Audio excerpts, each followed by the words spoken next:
Starting there, there's 18 teams, there's only 5 spots. I assume that's got to be pretty gratifying. Definitely. I think, maybe some of my other teammates, I think deserve to be on some of those lists and whatnot. But special, grateful, blessed, especially after, recovering from a life-changing injury. So I didn't think that, that this would be possible. And just to have that opportunity is, just can't do anything but thank God.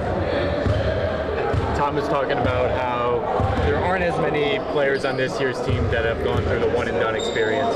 What have you been telling the younger guys and the newer guys about heading into March? That it's a different animal.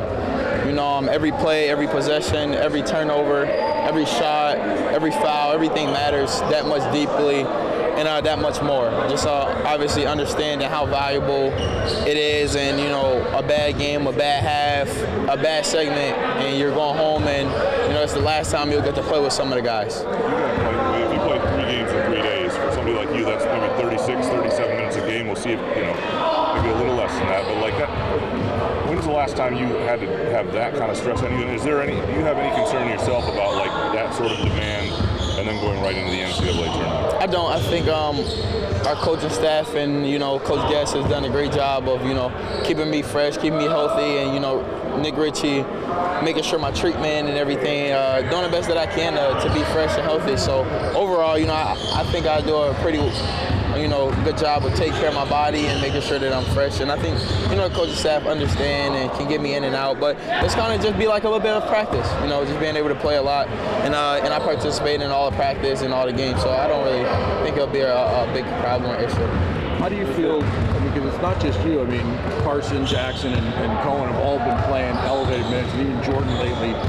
Like, how do you feel everybody is doing in that, 30-ish minute range a game? And especially, like Graham said, when you do have 3 in 3 days. I think honestly we'll be fine. But I think that's where, guys like Cam and Kerr and Jesse, all of them, step up, and they have big moments and big stretches. So that takes, some press and some stress off of you. So just understanding that we trust our guys that's coming in and being able for us. So overall, I really don't, have any, problems. Hope we want to play this Sunday and, try to do something special. Does that help? Because when you are playing that long of stretches, a lot of it's together. How much does that maybe help what you guys have done, like that continuity? A lot. It kind of saves you energy, and maybe if you can go on a run, they call a timeout, so you get some extra rest and whatnot. So just knowing where your guys will be, who's going to be in what position, and you kind of have that bond and that trust with each other and understand everything. Jamie, how would you learn to sort of handle the spotlight this season? You're number 1 on most people's scouting reports. We're going into March Madness. It's going to be, there's a lot more focus, right? A little bit, I guess you can say, but overall, my whole goal is to try to help the guys win and help us win, whether it's help coach, help the team any way that I can. So I don't really look at it as me being a primary focus. I think maybe some of the other guys you got to focus on more because they're probably doing the one scoring or, making the shots or getting the lobs. So overall, I just try to play and, do whatever, whether it's defending, rebounding, or scoring to help the team win. Playing the signing up to the possible Michigan again this Sunday exciting you guys call for a third time? I'm focused on Friday, honestly. But I wouldn't mind. They're a great team and whatnot, and they beat us last 2 times. So that's always good to try to get a game that somebody will beat you and whatnot. But overall, I'm focused on Friday, then hopefully Saturday, and then just Sunday. So one game at a time and try to take care of our business before we focus on anybody else. Question about it, but I want to give you a chance to. I'd rather, because I don't want you to be afraid to ask him. I didn't set him up. I told him I was doing this. I just want to get it. Yeah. Cool? Yeah, we asked him after the game. But I'll ask you kind of what I asked Coach, like the importance to staying on the court. Like, I don't think he's the fucking coach. I asked like your coach. I asked you. The importance to staying on the court. When you do get technicals, some of it's part of the game. Like, you got to avoid it. I don't think he's ever been kicked out of a game. No, not that I know. Not since I've been here. But I would say definitely just obviously it's been a lot and recently, and I think people try to make something bigger than what it is. Like, I've never tried to harm, hurt, injure a player, multiple guys. It's not my intention. I don't go in the game and try to harm or hurt anyone. But definitely, stuff like that is something that, I think people make something bigger than what it is. Like, it's not intentional. I don't try to, something like that. But overall, it hurts our team. And I need to be able to be on the court and help my team, and it gets me in foul trouble or something like that. But it's really valuable for me to be on the court, especially with the guys and trying to help them. What does it mean to you, Jeremy, to have your coach say everything that he just said to us, and position himself with you the way that he has? Huge. I mean, obviously, the team, been with me, had my back, and obviously, it's hard and stressful sometimes. You see everyone, killing you and down on you, and you just get negative hate comments and stuff like that, and that's not who you are or what you want to be. So just overall understanding that, you still got somebody supporting you, you still got somebody on your back, and that's with you overall. So just understand that it's a bigger goal and bigger things than what's going on and what's said. Is that part of being like a top player in the country and for the team, learning to sort of handle that kind of stuff? Oh, for sure. I think a little bit. The social media, the world is a scary, dangerous place with what people can say, send, and just stuff like that. But overall, that's kind of what comes with, I think, basketball, and all of that stuff. But overall, you just got to try to focus on, putting your all into your team. And I think if you're able to, try to focus on that main goal and understand, you'll be fine. It's not nothing really people can harm or hurt you with. So just understand that you have one main goal and try to get to maximize that goal. Are you planning to reach out to Fidel to try to maybe clear things up and try to give him your point of view of what happened? Honestly, no. I mean, I don't. It's not intentional. It wasn't like I was trying to, harm him or take him out the air or something, to affect him. It honestly was me falling, tripping, and a reaction that, something that I have to control. I can't have my foot go up and whatnot. So that's something that I definitely have to control. So overall, understanding that it wasn't intentional. It wasn't on purpose, and I don't never want anyone or coach, team, media to think that my goal is to go out there and hurt or harm someone. What was your initial thought, like in that moment after it happened? I kind of know, that it was going to be, I kind of know, like, going in, if something happens, like the last 3 games, it's going to be, a spotlight or, a magnifying glass. Like, let's look at it.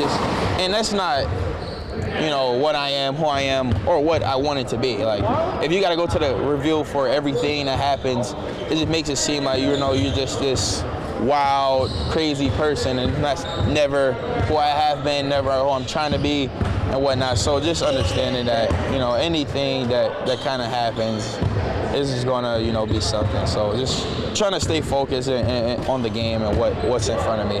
When you saw the film of it, what was your reaction? Can you see how people might have construed it one way or another when you? For sure, definitely, and that's definitely something that I have to control. Like, no matter what, if he fouled me, if he pushed me, if my leg go up, technically that's a foul, and I understand that and whatnot. So that's something that I have to control. So at the end of the day, the refs made the call, and which was a call that you have to call. So at the end of the day, that's something that I have to control as a player, and not to let that reaction or foot go up, no matter whatever happened. I can't let it happen. I think the last 6 games you're over 40% from 3. I guess what's kind of your emotions and thoughts going into your first college tournament setting? Yeah, I mean, regular season's over. It went by just like that. So we know we're getting the tournament time. Going on my first Big Ten tournament. I'm really excited. I've watched a lot. Growing up with it as my mom worked for him and everything, so it'll be a fun experience. Yeah, your mom's been commenting, I guess, the women's side. Did you kind of watch that, and what was that kind of like? Yeah, I watched a little bit of it as much as I could because we were playing at the same time a little bit. But I saw UCLA won, so that was good for them. My mom got to call a few of their games, and it was pretty cool. Have you, I guess, talked to any of the seniors or upperclassmen about, I guess, things to know for this upcoming tournament? A little bit. I would say just like everybody has like the same mentality, just knowing like the first game is the most important. Just got to win out all these 3 games that we have this weekend. So it'll give us a lot of momentum going into March Madness. You played in some bigger venues as well this season. Does that kind of help as well, playing at the United Center coming up? Yeah, I think our really tough schedule throughout the season has really prepared us for something like this. I think we played in a lot of neutral sites against a lot of really good teams, so I think this will have us ready for it.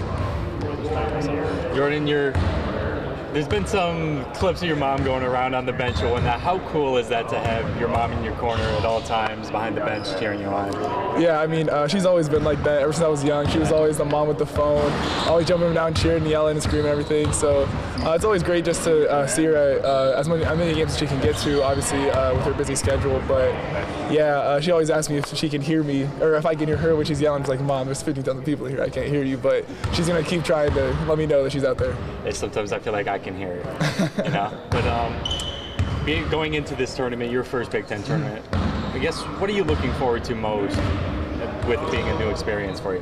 Yeah, I think just getting out there on the court, just playing a tournament-like style, just winning in advance, playing back-to-back games, 3 days. It's going to be something that we haven't done before, or that I haven't done before in college, so it'll just be something new, and I'm just excited to experience it.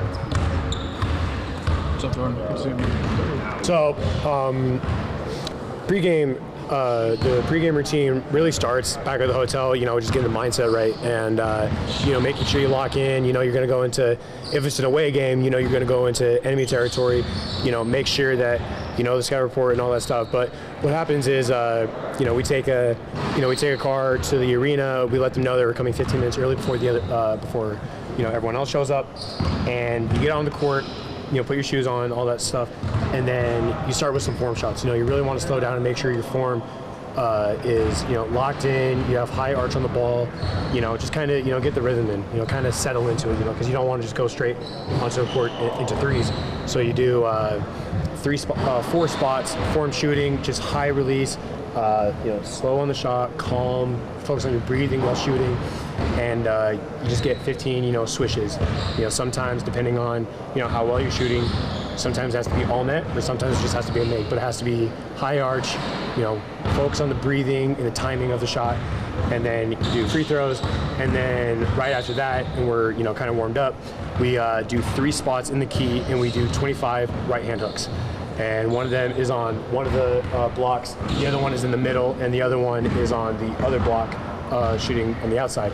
And that, just kind of warms up, hand through the ball, make sure you get some lift on your shot and for your post hooks. And you make 25, and then after you do 25, 25, 25, you shoot 10 free throws, make sure you're constant on the free throws.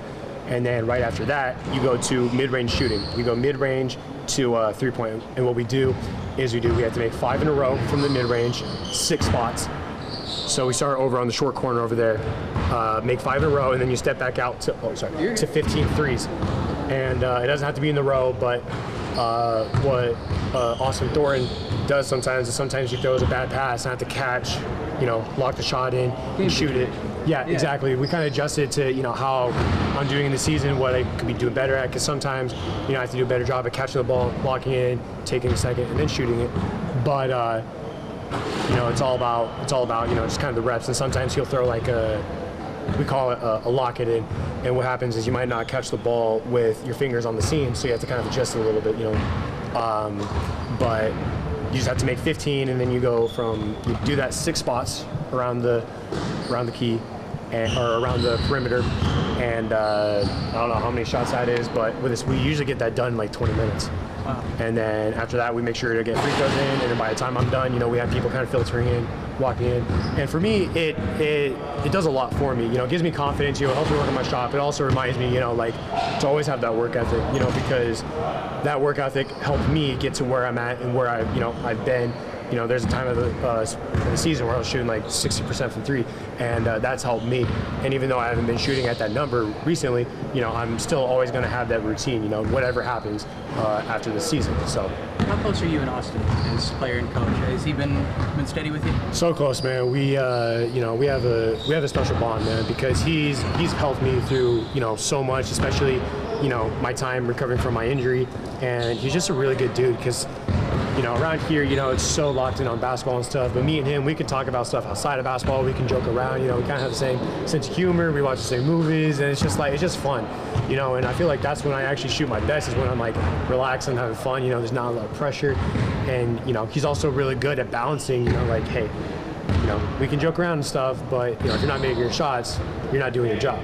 And so it's funny because when I'm joking around, that's when I can shoot like 80% from three in pre-practice shooting, But, so that kind of shows me a little bit about myself, but that also shows, how awesome Coach Austin Thornton is how he works with his guys, and he, and so if there's anything on a shot, and he was a shooter here, and also he's a good shooting coach, and so anytime he sees something, that's wrong with my shot, if I'm forcing it, if it's going too fast, if I'm not locked in, if it's not centered straight, not getting enough lift, he'll tell me. So I owe a lot of the shooting success to him. Last one from me. What's the genre of movie you guys like? You mentioned that. What's the? Oh, dude, anything with Will Ferrell, Adam Sandberg, anything that's just like stupid. Yeah. Anything that's stupid. That's stupid and funny. Yeah. What you mentioned about with him? I've noticed like the last couple of weeks, the pump fake has really become a bigger part of your offensive game. Both on the perimeter, and then I saw you drive. I don't think I've seen you do the double pump fake outside and then inside. Yeah. Like, I'm wondering how much you've kind of been working on that with the. Yeah, no, it's a good. I'm glad I get a chance to kind of address that because every year I've been here, I've gotten better at a part of my game that I've implemented into the game, but then I get good at that, and then teams start to take away what I was good at, and then another opportunity is presented to me on what to work on next. And just like my sophomore going to my junior year was shooting, now teams know that I'm a good shooter, and this presents me the next phase of my evolution is to get better at pump fake, drive to the basket, or shot fake, get someone else open. Because when I shot fake and take one dribble, I can either pull up, which I'm still working on, and right now in the season it's a little late to work on something completely new, but I still have faith that I can make something good happen. But what I can do is I can pump fake, I can sidestep, shoot it, or I can pump fake, one dribble shot, one dribble pass, one dribble or two dribbles, take it all the way.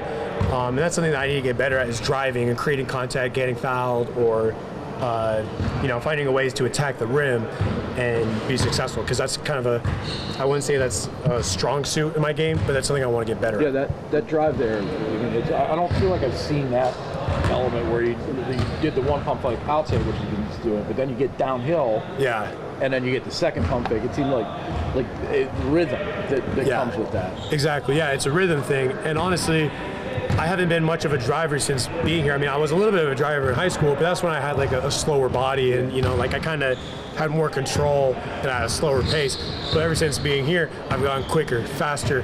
And I remember in the Rucker game, the first couple times I drove, I was kind of tripping over my own feet because I felt like I was going faster than I do when I drive. But that teaches me, I have to have more control over my feet and over my mind when I drive. I have to know what I'm going to do, and that's why it took one or two times before I knew, okay, if I drive, play off with 2 feet, pump fake to get them up in the air and try to draw contact and get fouled. Is that in-season development? Is that something in the summer you touched on a little bit, or is it something middle of the season you've had to do because of the way you're defending it? It's been a little bit of all of it. In the season or in the preseason in the summer, we mainly focus on catch and shoot. Maybe jab, shoot, but it was all about shooting on the perimeter.